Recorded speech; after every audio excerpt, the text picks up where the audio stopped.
So far masih oke? Oke, Bu. Masih oke so far. Jadi kalian ini sudah mulai praktek lanjutannya belum ya?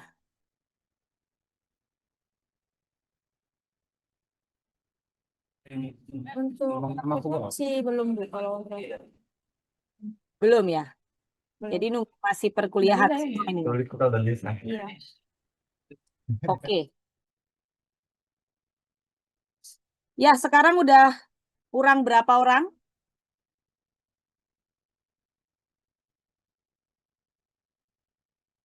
Masih sekitar 30-an, Bu. Masih kita lihat puluhan. Ada yang double atau yang bagaimana ini? Enggak juga.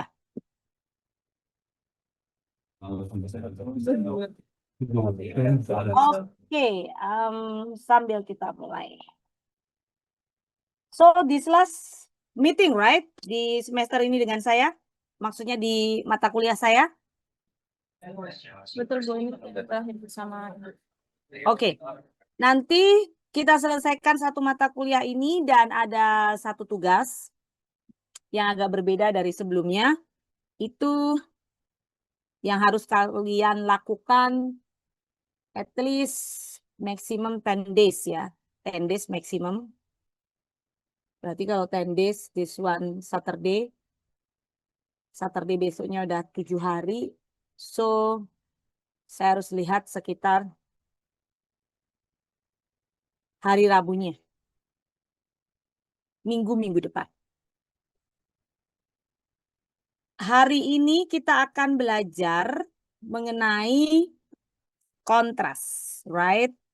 Let me show you my screen.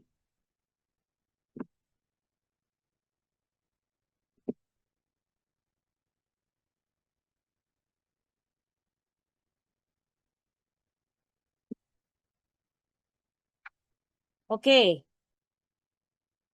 Sudah pada bisa ngelihat PPT saya? Sudah, Bu. Sudah, Bu. Yap, tolong kasih tahu saya apa yang kalian ketahui mengenai kontras agen MRI.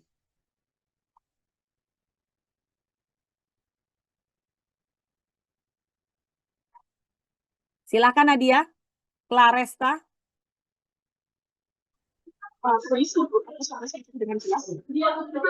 Belum jelas banget.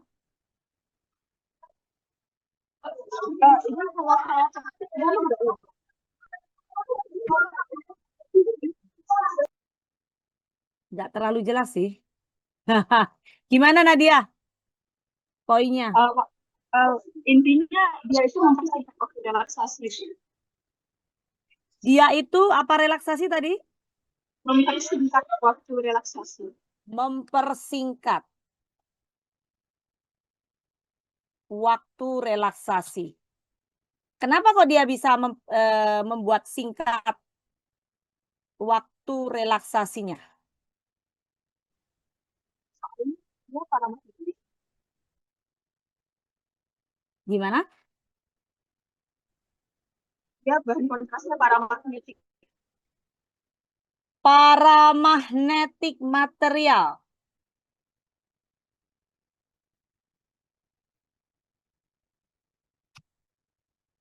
Nah,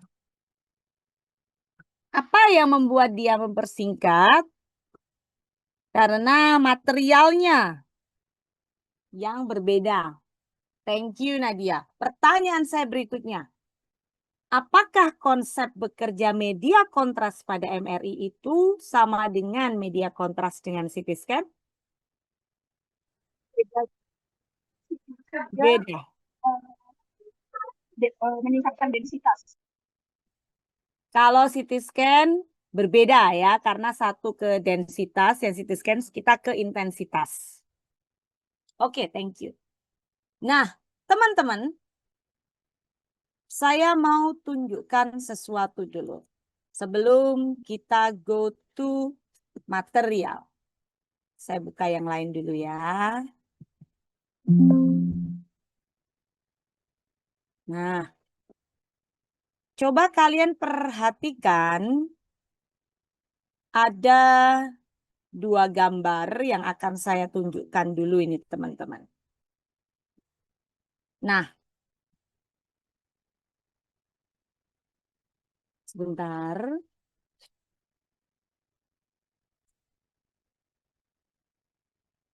Di sini saya akan menunjukkan komparasi yang coba Anda perhatikan apa yang sama dan apa yang berbeda.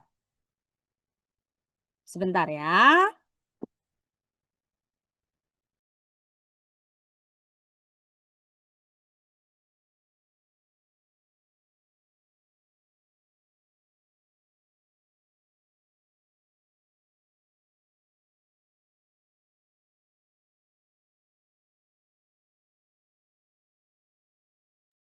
Saya carikan dulu kasus yang sesuai. Oke, let me show to you. Sebentar, karena ini di worklist, jadi saya harus share via yang lain. Alright, let me show you.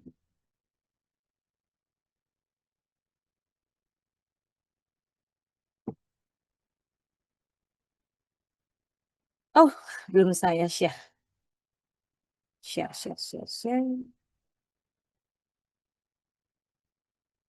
Ya. Udah bisa lihat belum ya monitor saya?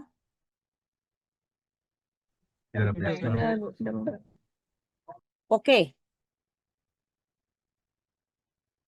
Coba kalian perhatikan.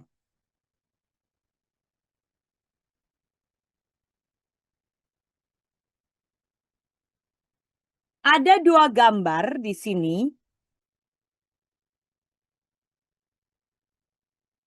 Yaitu gambar yang pertama yang di sebelah kiri kita. Dan yang gambar yang kedua di sebelah kanan kita.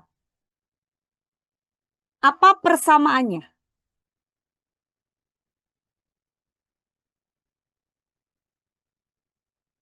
Gampangnya ini A, ini B dah. Apa yang sama?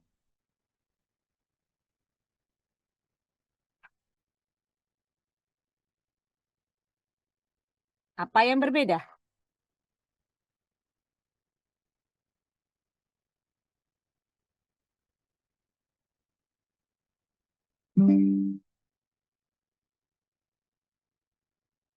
Silakan.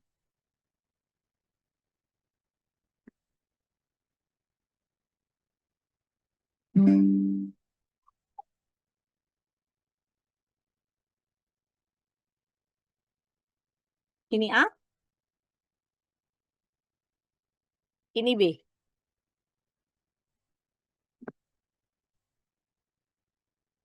Let's do that.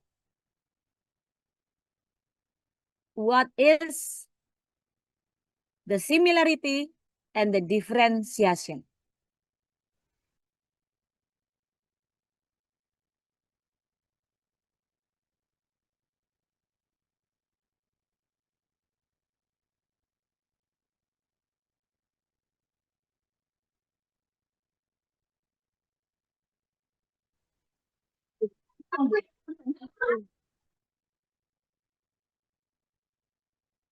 Yuks, teman-teman. Jangan cuman bengong diliatin.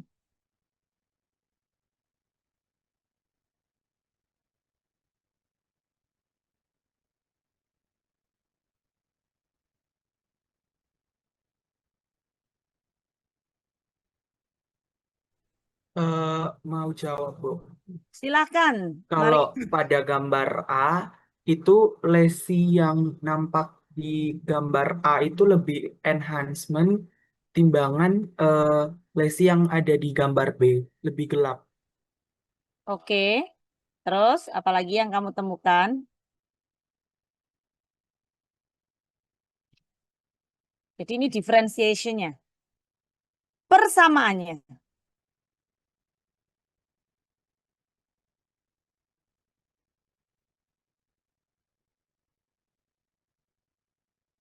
Mana yang kontras, mana yang tidak? Yang kontras yang A, yang tidak yang B.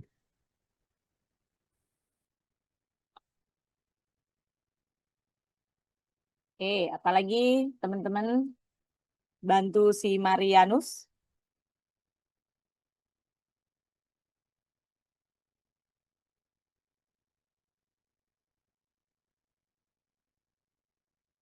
What else?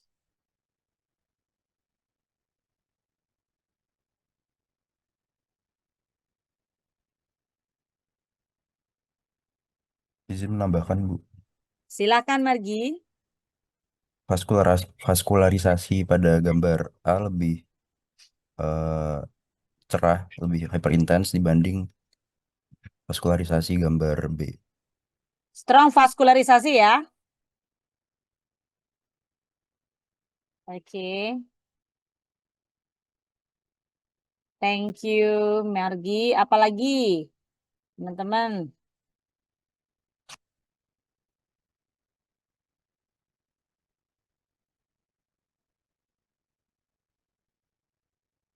Lihat jaringannya.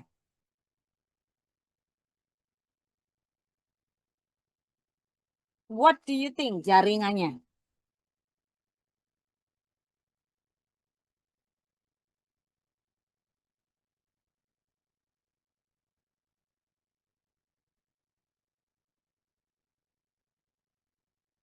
Apa yang kita lihat di sini ini sebuah kesimpulan yang mau kita jabarkan panjang lebar di depan nanti. Jadi Anda perlu pondasi dari hal ini. Sehingga Anda tahu mengapa kita harus mempelajari kontras media dari MRI. Terlihat apa lagi? Ya, persamaannya apa? Saya dari tadi belum dapat persamaannya. Mungkin izin menjawab, Bu, sama-sama T1 mungkin. Well, good job. Good job, good job Chandra. T1. T1.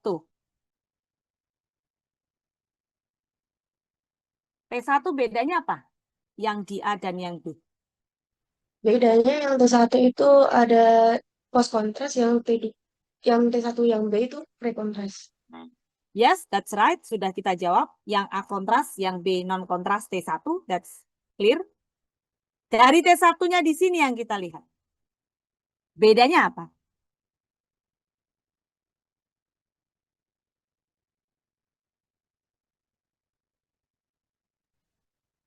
Visualisasi CSF-nya.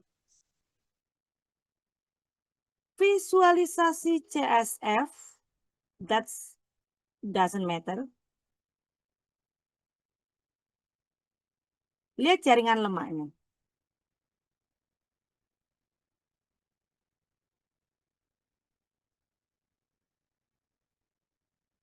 Apa?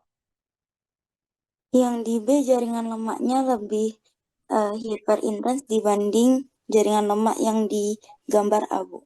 Betul Hasya. Maka yang A siapa, yang B siapa?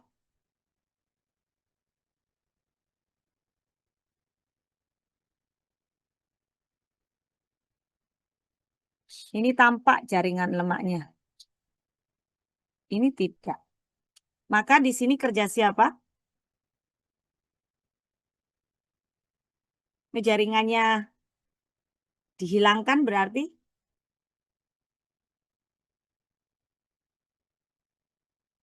Come on.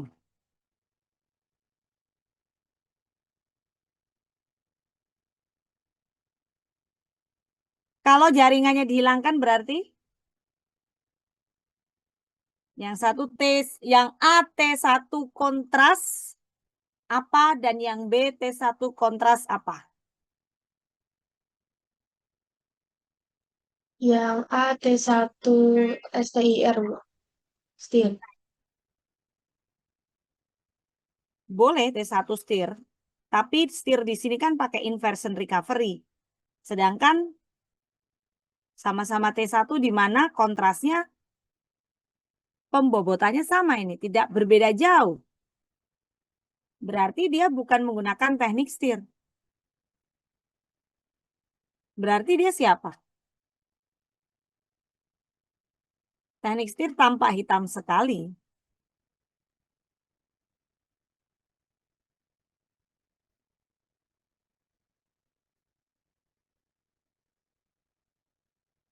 Dia siapa?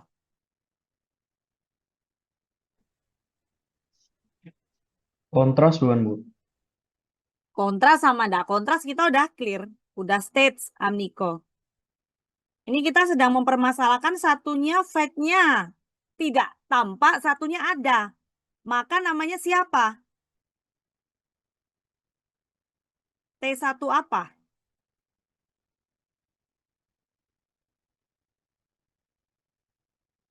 Yang dihilangkan jaringan lemaknya namanya apa?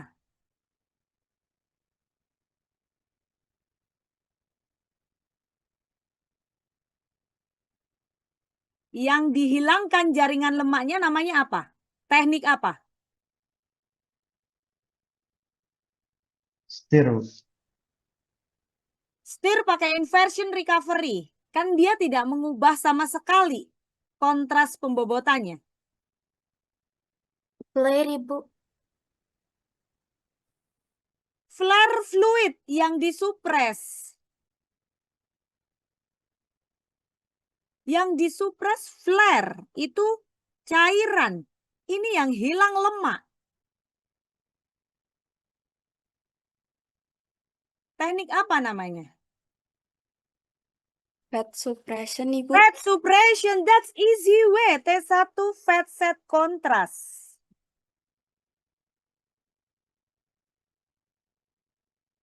Thank you, Friantika. Dan ini bukan kontras.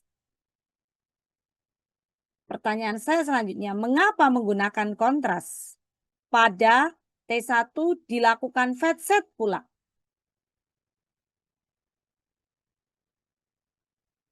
Supaya apa?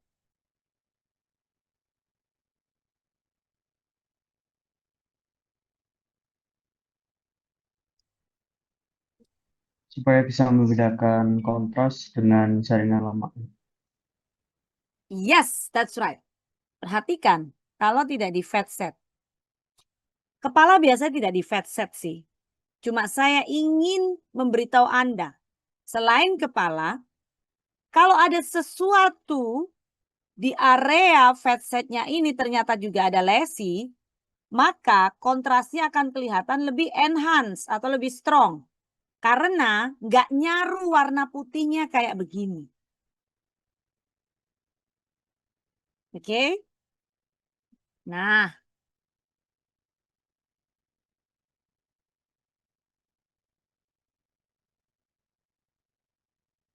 Oke. Sampai sini ada pertanyaan sebelum kita buka bahasan kita?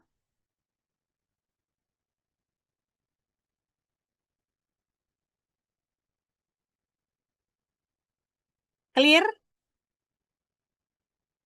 Next continue kita. Clear, Bu. Alright, thank you Chandra. Sekarang kita go to, let me back to this one. Alright. Kita akan bicara mengenai kontras agen MRI. Nah, Anda lihat ini.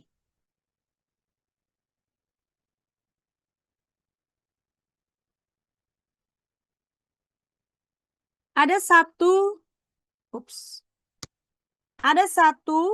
dokter.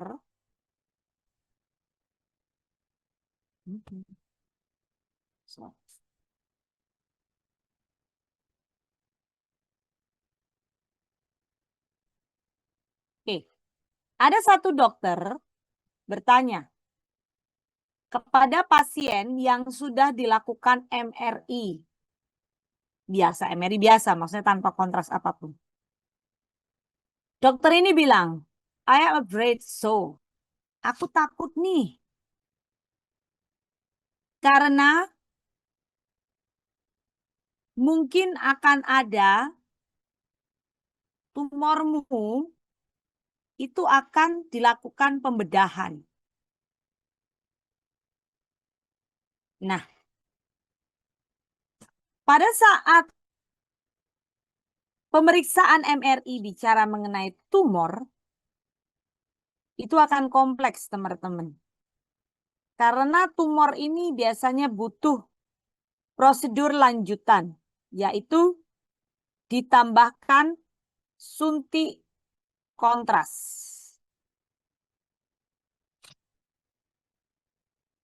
Mengapa? Kalau tanpa kontras,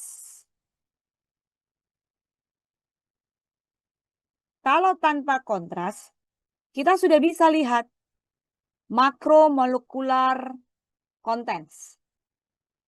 Kita bisa lihat molecular magnetization. Kita clear lah itu. Apakah itu cairan atau bukan? Apakah itu bleeding atau bukan?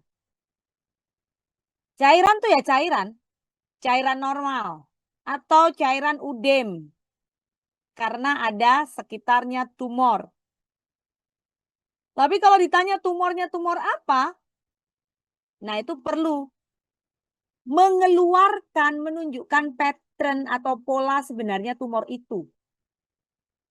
Pattern bentuk pola tipe atau model kecenderungannya seperti apa? Kita butuh tambahan untuk melukis, yaitu dengan kontras. Yang non-kontras pun sudah bisa lihat transport proses. Seperti kemarin ada perfusion tanpa kontras. Ingat siapa perfusion tanpa kontras, teman-teman, namanya?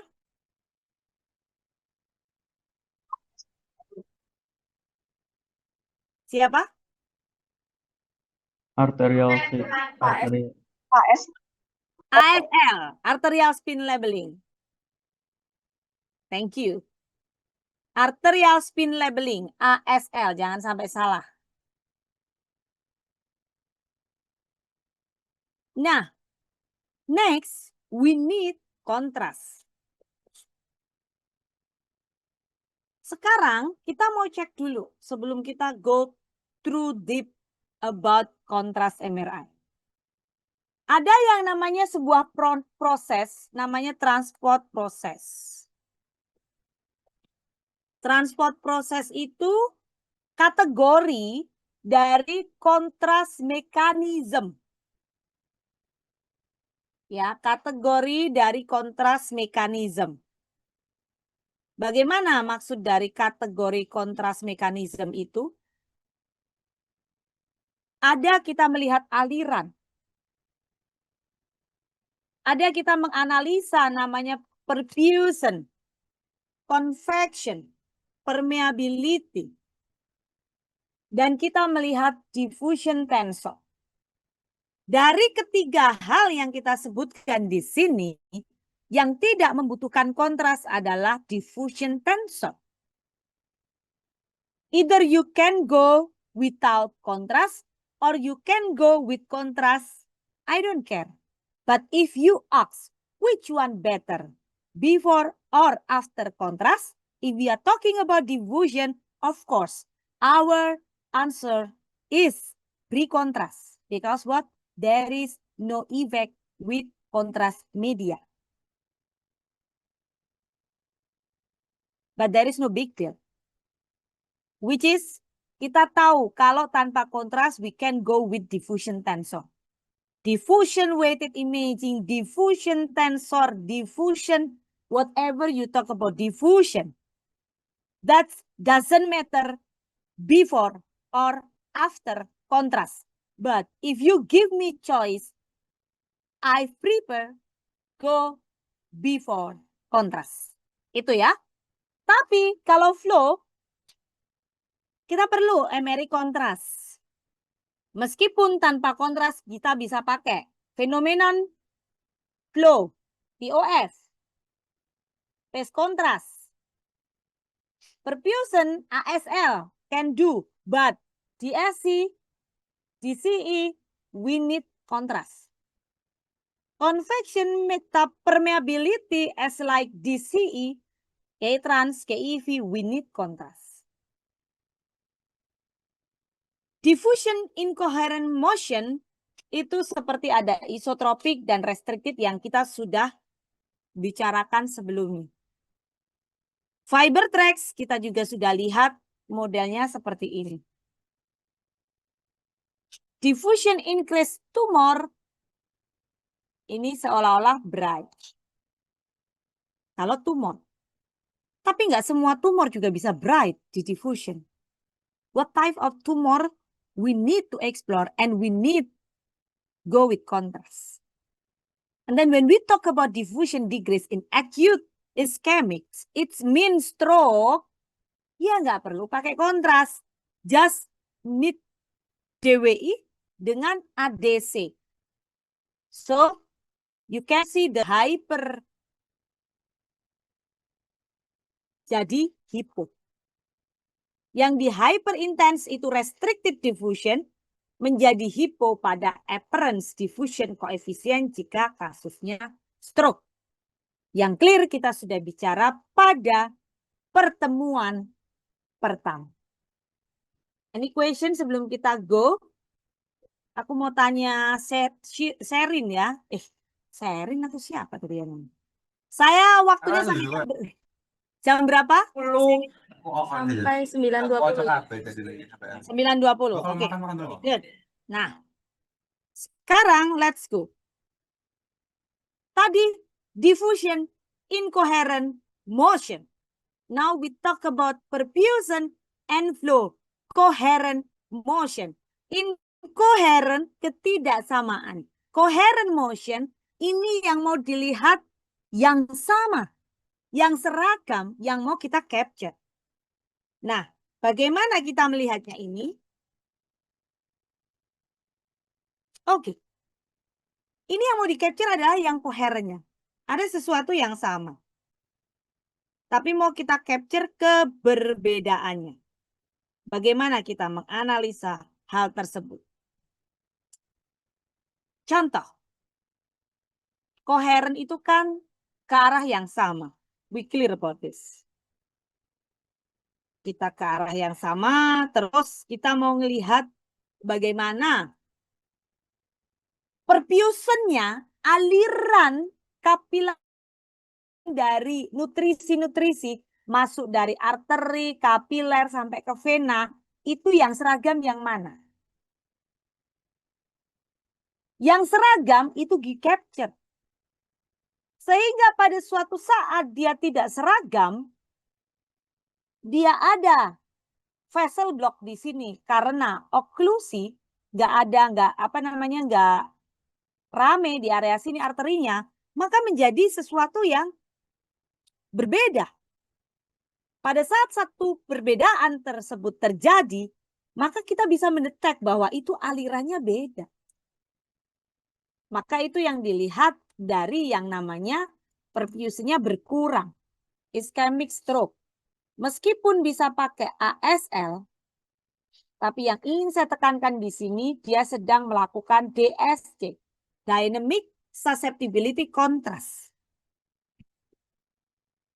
Nah, sekarang kita masuk ke pattern yang namanya molecular magnetization. Teman-teman, kita melakukan kategorisasi. Kategorisasi dari mekanisme sebuah kontras media dari MRI. Kita tinggal melihat. Si media kontras ini itu akan sangat accessible. Bagaimana melihat molecular properties dan perubahan adanya metabolism dari oksigen metabolism ataupun ada iron metabolism. Mengapa? Karena ada respon dari elektron, chemical shift pada nuklei dari molekul, begitupun dengan diamagnetisasi yang di area atau sekitaran luar dari molekul. Tiba-tiba ada unpaired elektron. Jadi elektron yang tidak berpasangan gitu kan. Dan ada strong paramagnetik atau B0 kita dari molekul gitu, itu juga sangat mempengaruhi. Coba deh suatu saat. Oh, tapi ribet sih. Saya tuh pengen suatu saat ada sebuah penelitian. Bagaimana kontras MRI 1,5 Tesla versus 3 Tesla. Secara teori, strong paramagnetic terjadi pada 3 Tesla. Jadi dia lebih cepat bright-nya, lebih cepat memendekkan relaksasinya dibanding 1,5. Nah, apakah ini nanti punya benefit terhadap jumlah kontras yang digunakan atau timing pemeriksaan yang digunakan? I don't know. Volume and time. Apakah ini bisa berbeda antara 1,5 dan 3 Tesla? But that's very complicated. Karena saya pernah membuat satu trial lah, bukan trial. Karena sekarang kan era BPJS nih teman-teman. Maka yang namanya kontras itu subsidinya kurang. Jadi kalau biasa kontras itu 1 ampul 1 pasien, kebetulan rumah sakit ini punya 3 Tesla. Maka dibuat cuma setengah dosis. Karena rumah sakit pemerintah dengan jumlah pasien kontras banyak setiap hari, dijadikan 1 kontrasnya, lalu dimasukkan shearing dan segala macam, digunakan untuk beberapa pasien, lalu digunakan hanya separuh dari botol merek apa yang digunakan. Kalau misalnya Gadovis hanya 5 mili, maka dia menggunakan untuk 1 pasien 2,5 mili. Kalau dia pakai Multihans 10 mili, maka dia menggunakan hanya 5 mili untuk 1 pasien. But I don't know ya. Itu next ada atau tidak. Harusnya di jurnal-jurnal mungkin sudah mulai ada ya. Tapi yang spesifikasi saya tidak perlu tahu. Saya tidak tahu banget. Nah, sedangkan kalau kita bicara chemical shift untuk nuklir magnetic resonance spektroskopi, seperti biasa, step dari minggu sebelumnya, pelajaran sebelumnya, bahwa spektroskopi mau kontras dan tidak kontras adalah sama saja. Karena ini kaitannya dengan chemical shift tanpa memanfaatkan yang namanya gadolinium object.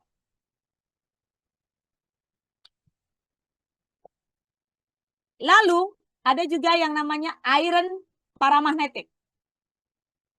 Ini kaitannya dengan electronic configuration-nya.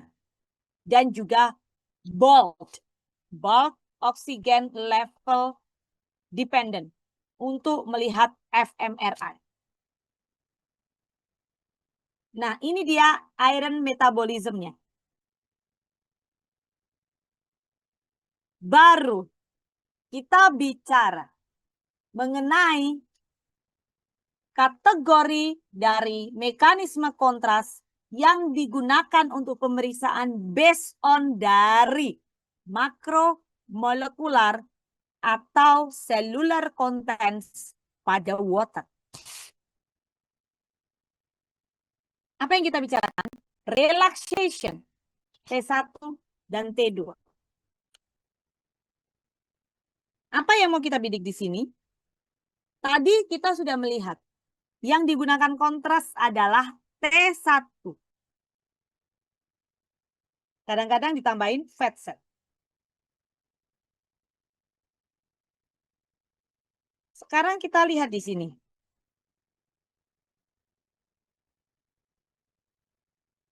T2 itu very sensitive untuk perubahan konten dari selular. T1 itu sensitif untuk tissue atau lattice environment yang digunakan untuk kontras agen. Maka T2 kita katakan pathologist image. Sedangkan T1 kita lihat untuk anatomy image. Dan T1 untuk kontras. Itu yang kita tahu sejauh ini. Bayangin T2. T2 Anda bisa lihat kan? Ventrikelnya. Gimana ventrikelnya teman-teman? Tampak apa? Hyperintens. Ventrikelnya hyperintens. Nah, saya tunjukkan itu di area cairan. Saya tunjukkan yang di tengah di area white intense, white matters. Nah, sedangkan di sini saya tunjukkan kalau ada udem atau lesi. Nah, coba perhatikan apa yang sedang diceritakan di sini. Karena kita bicara mengenai T2 relaxation.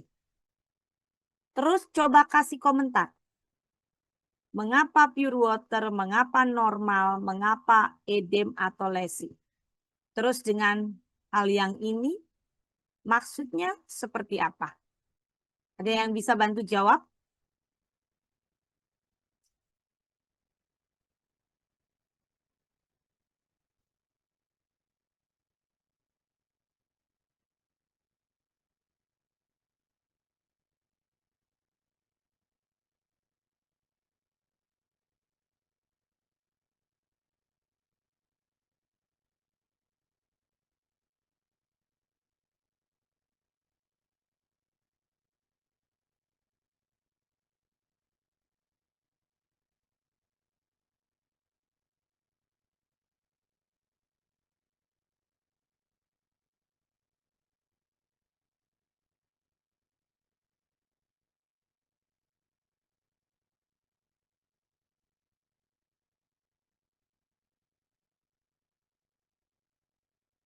Ayo, ada yang bisa bantu jawab?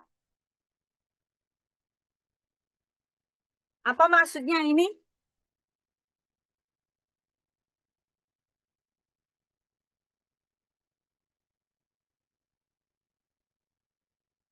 Kenapa ada perbedaan?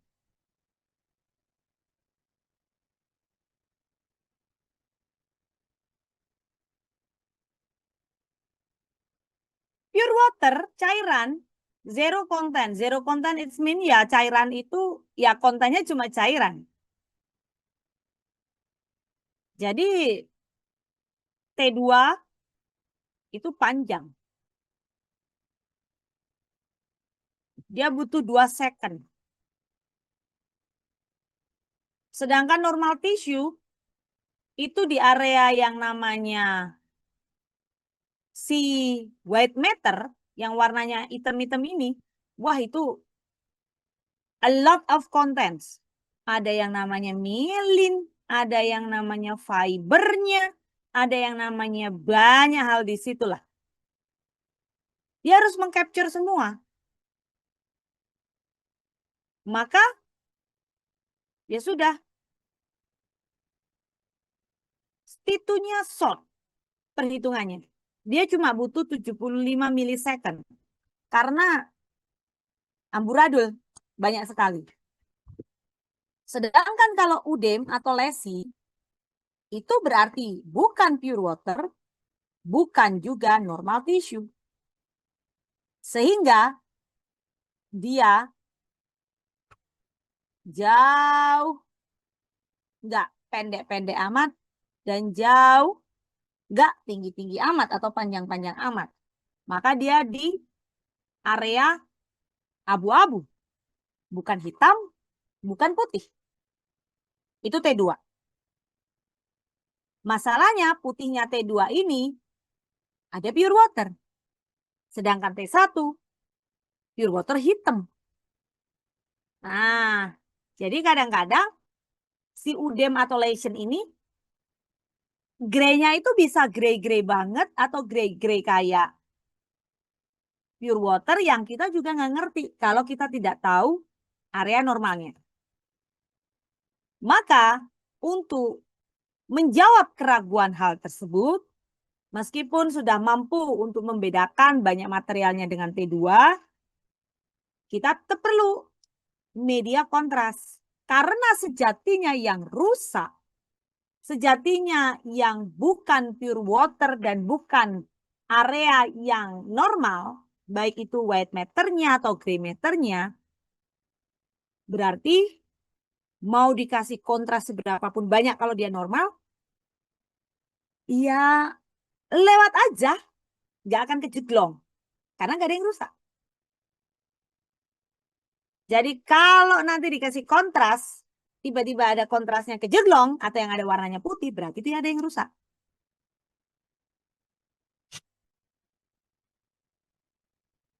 Sekarang, ini pertanyaan saya yang di depan tadi. Bagaimana ngebedain antara kontras medianya yang menggunakan X-ray dengan yang tidak menggunakan X-ray?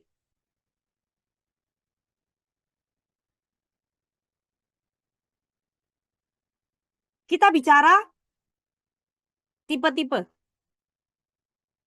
Kan ini medical imaging yang Anda pelajari itu kan tidak hanya MRI.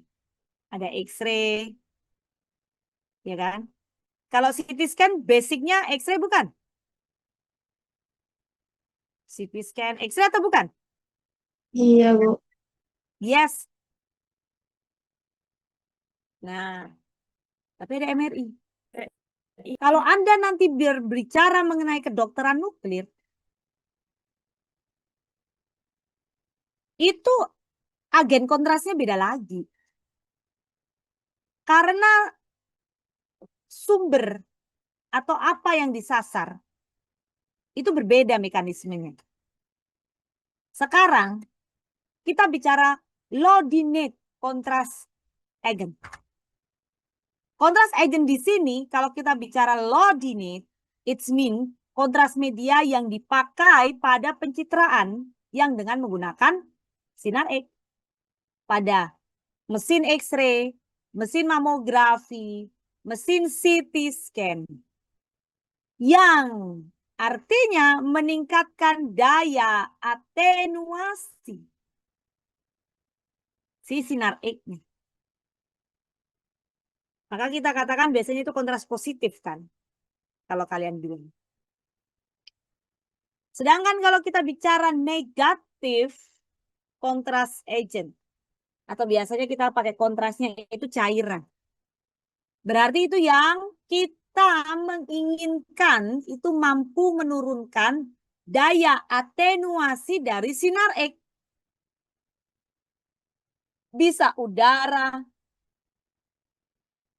bisa gas, kadang cairan, tapi saya nggak yakin ya cairan itu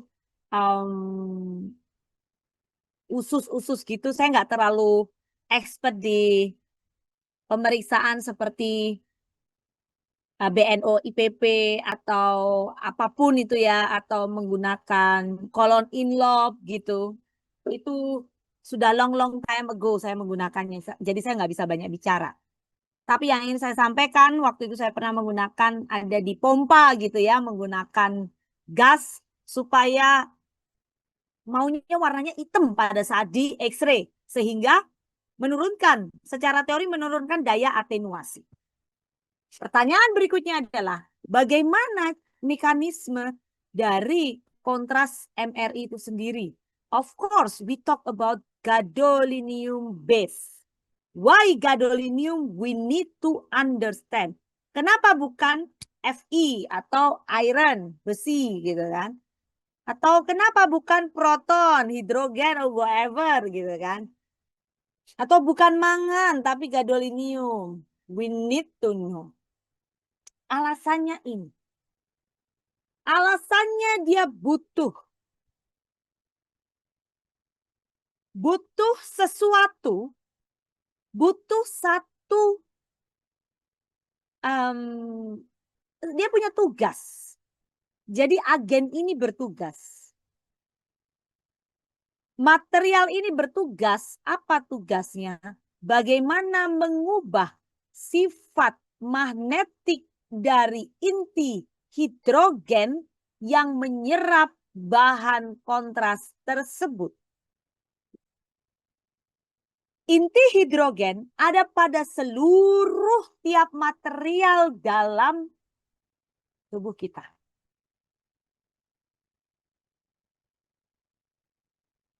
Nah, bahan kontras MRI atau bahan yang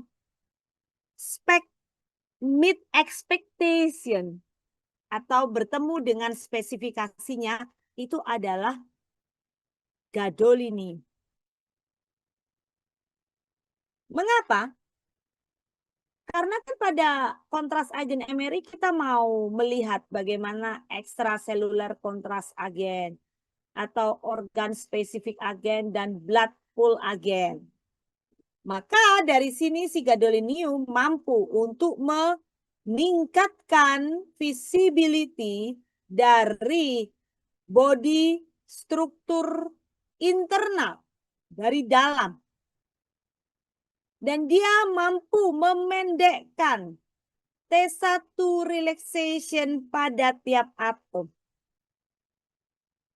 Mampu memendekkan waktu relaksasi.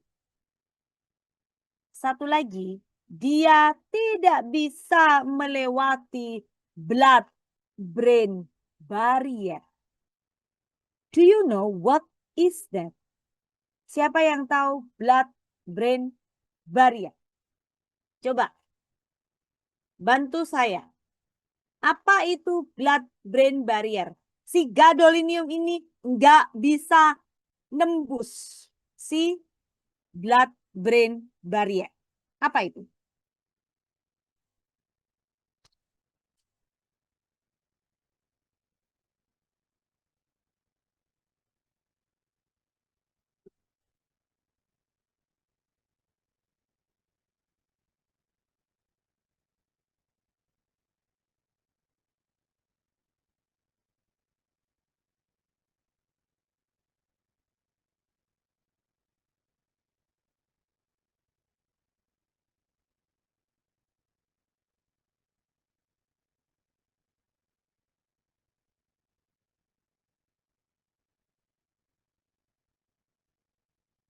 Ya, ada yang bisa bantu saya?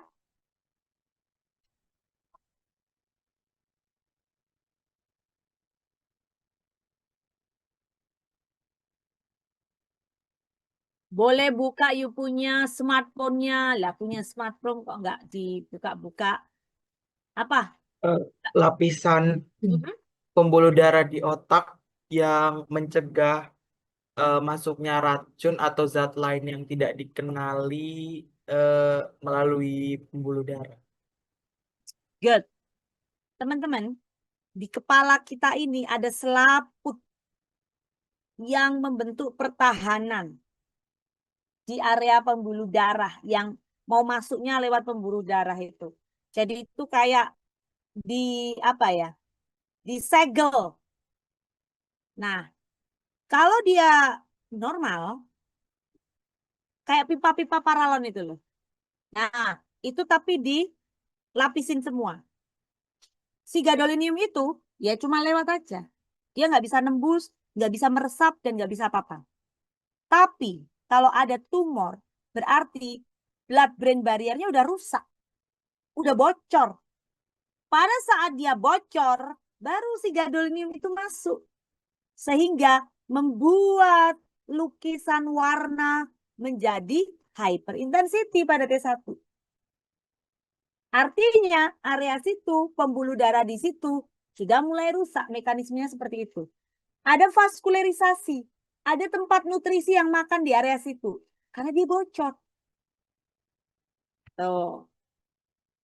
Nah, ini dia. Saya tidak bicara merek, tapi in the end pada saat Anda nanti di lapangan ya teman-teman ya, yang namanya kontras MRI itu ada yang namanya Mereknya lah kita bilang. Brandnya siapa? Anda perlu perhatikan nilai osmolality.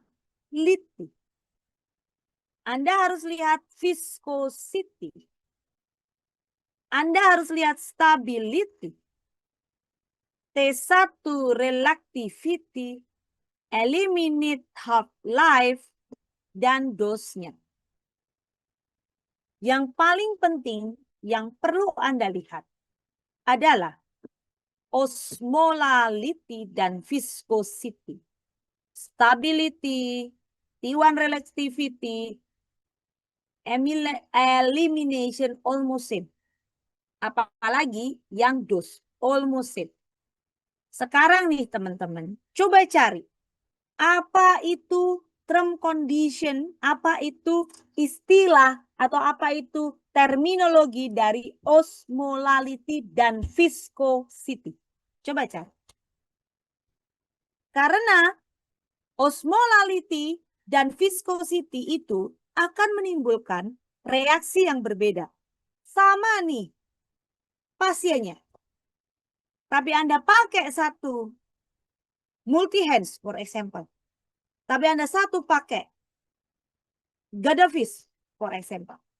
Atau Anda pakai Dotarem. Atau Anda pakai Eviovis, Eovis. Gitu. Itu berbeda. Anda sering dengar kan? Osmolalitas. Viskolitas. Itu apa? Coba cari lagi. Supaya gimana? Oh, maaf Bu, lanjut Bu. Ya, gimana? Setahu saya osmolalitas itu kandungan partikel yang terlarut dalam cairan, sedangkan viskositas itu kekentalannya. Good. Yang larut dan yang kental. Kita nanti waktu jadi di lapangan, kita nggak bisa ngeblok apapun yang sudah menjadi peraturan rumah sakit masuk kontras yang mana. Tapi kita bisa memberikan suggestion next. Bagaimana melarutkannya? Larutkannya ke dalam mana? Tubuh kita sendiri. Maka kalau Anda pernah dengar beberapa tahun yang lalu ada kontras agen MRI yang menyebabkan gagal ginjal, for example. Atau menyebabkan kematian dalam waktu yang lama. Karena dia nggak bisa dikeluarkan dalam tubuh, malah mengendap di kepala, for example. Nah, itu berarti kita bicara larutannya. Dan kita butuh berapa lama. Kekentalannya. Kekentalannya jelas berbeda. Lihat terakhir nanti dosisnya. Serta pada satu ampul berapa mililiter. Tapi Anda nggak usah khawatir. Semua yang ada ini sudah safe. Yang sekarang yang ditawarkan tentu sudah melalui Badan POM kan. BPOM. Indonesia ya kita bicara. Yang banyak dipakai Dotarem misalnya contohnya untuk dia lebih safe. Karena osmolalitinya lebih tinggi. Tapi kekentalannya mungkin nggak tinggi. Jadi dia mungkin tidak terlalu ngejreng kalau Anda ganti dengan Gadovis. Nah, kan seperti itu. Karena Gadovis berbeda terbalik. Cuma konsennya di mana? Ada radiolog yang maunya Gadovis aja. Mengapa? Karena dia bisa membuat tumor-tumor lebih bright daripada Dotarem. Jadi gambaran bagi dia itu dia lebih suka. Seperti itu. Nah, sekarang kita lihat secara keseluruhan. Karena semua yang ada di dalam brand name ini tadi, itu semuanya mengandung gadolinium. No matter namanya apa. Sekarang kita perlu lihat siapa gadolinium itu sendiri. Dia adalah unsur kimia dalam tabel sistem periodik yang memiliki simbolnya itu GD, gadolinium, dengan nomor atomnya 64. Dan si gadolinium ini adalah satu-satunya strong, dia merupakan strong magnetik pada suhu ruang. Dan menunjukkan sifat ferromagnetiknya di bawah suhu ruang.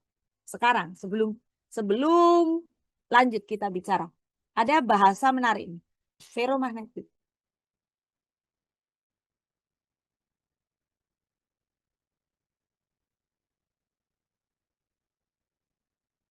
Berarti ada paramagnetik dan ada diamagnetik. Apa itu? Apa ferromagnetik, apa paramagnetik, dan apa diamagnetik?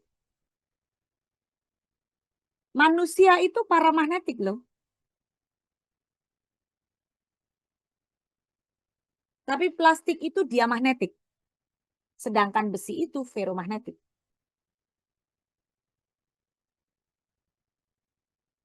So, what do you think?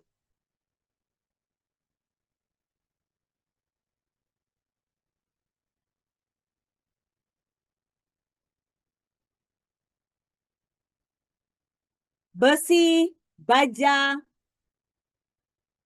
emas, ferromagnetik.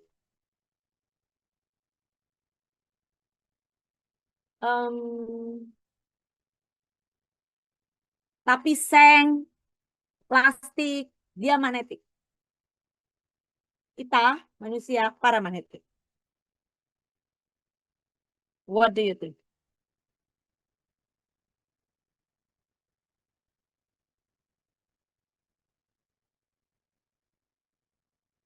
Ada yang bisa kasih clue?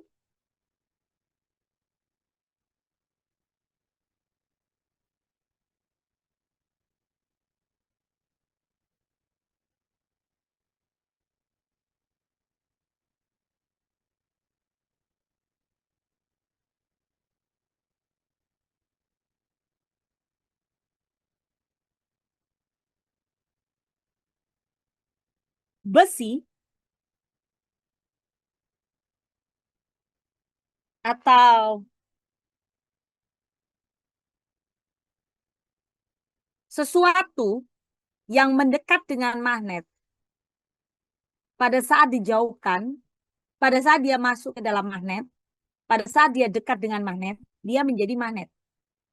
Tetapi pada saat dia dijauhkan dari magnet, dia tetap menjadi magnet. Contoh besi berani. Itu ferromagnetik. Diamagnetik. Mau didekatkan dengan magnet, yang namanya plastik, nggak akan menjadi magnet. Setelah itu dijauhkan dari magnet, ya dia tidak akan menjadi magnet. Karena dia tidak mau menjadi magnet. Sedangkan kita paramagnetik, kita didekatkan dengan medan magnet, kita jadi magnet. Tapi pada saat kita keluar dari medan magnet, kita menjadi diri kita sendiri. Itu paramagnetik. Jadi Anda perlu tahu. Di sini, si gadolinium menunjukkan sifat ferromagnetik di bawah suhu ruang. Jadi dia tetap akan mampu melakukan tuning relativitasnya dengan magnet. Tapi di bawah suhu ruang. Kan seperti itu. Kalau sudah di atas suhu ruang, ya nggak ada manfaatnya sama sekali. Karena dia hanya bisa ya di tempat-tempat suhu tertentu. Jadi dia nggak boleh dingin-dingin amat, dia juga nggak boleh panas-panas amat. Dia ya di suhu ruang aja, di bawah suhu ruang. Oke? Nah, sekarang, karena kan dia harus masuk ke dalam pembuluh darah. Kita bicara sejarah media kontras dulu deh. Sejarah media kontras itu ada yang namanya in vitro. Anda bisa lihat di Google. Saya tidak akan menjelaskan ini panjang lebar. Ada Bloch, Hansen, Parker. Itu di tahun 1946. Lalu juga ferrum nitrit ini juga pernah digunakan untuk memperpendek time relaxation. Setelah itu dilanjutkan oleh Blomberg dan Solomon. Sedangkan pertama kali di dunia itu baru kurang dari 50 tahun yang lalu, teman-teman. Itu media kontras pertama kali oleh Lauterbur di Mendoza, Diaz, dan Rudi. Dan ini kalau dia menggunakan media kontras pertama kali. Kita nggak tahu media kontrasnya apakah ferromitrik atau yang lain ya. Tetapi yang berdasarkan gadolinium belakangnya ada DTPA. Di sini merek dagangnya adalah Magnevis. Itu pertama kali yang digunakan injek untuk manusia.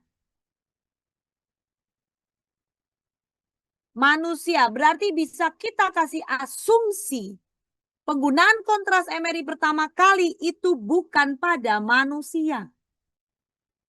Yang di tahun 1978.